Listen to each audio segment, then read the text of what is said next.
Did you remember to turn your clock back last night? It's the end of daylight saving time until next year. That has News 5's Drexel Gilbert thinking about the times we've wished we could turn back the clock in life. And that's why we should make the most of the time we have. Here's this week's Minute with Drexel. I can't wait for the time to change and fall back so it gets dark at 4 o'clock in the afternoon. Said no one ever.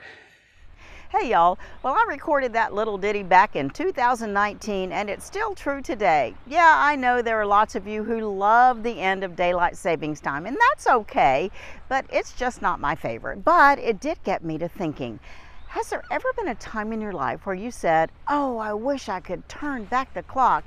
You know, I wish I could turn back the clock and take back those words I said or those actions that I took. Or, oh, I wish I could turn back the clock and say those words or take that action that I didn't. Have you ever looked in a mirror like I do and gone, oh, I wish I could turn back the clock? You wouldn't believe how many turn back the clock face creams I have in my vanity.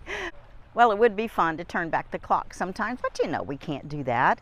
We can't undo the things that we've done or unsay the words that we've said, and we certainly can't recover the time that we have lost.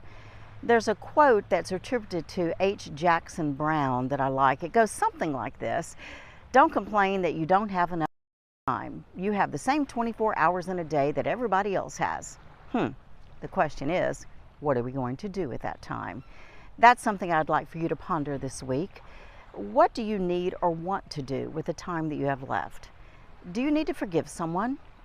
Do you need to apologize to someone? Do you need to finish reading that book? Finally apply for that job? Get up off the couch and plant a garden already? Do you need to love that neighbor? Things to think about as we set our actual clocks back an hour and face the season of fall. Right now, it's time for me to consider what I'm going to do with this gift of a new day. I hope that you will join me in that. And that's your Minute with Drexel.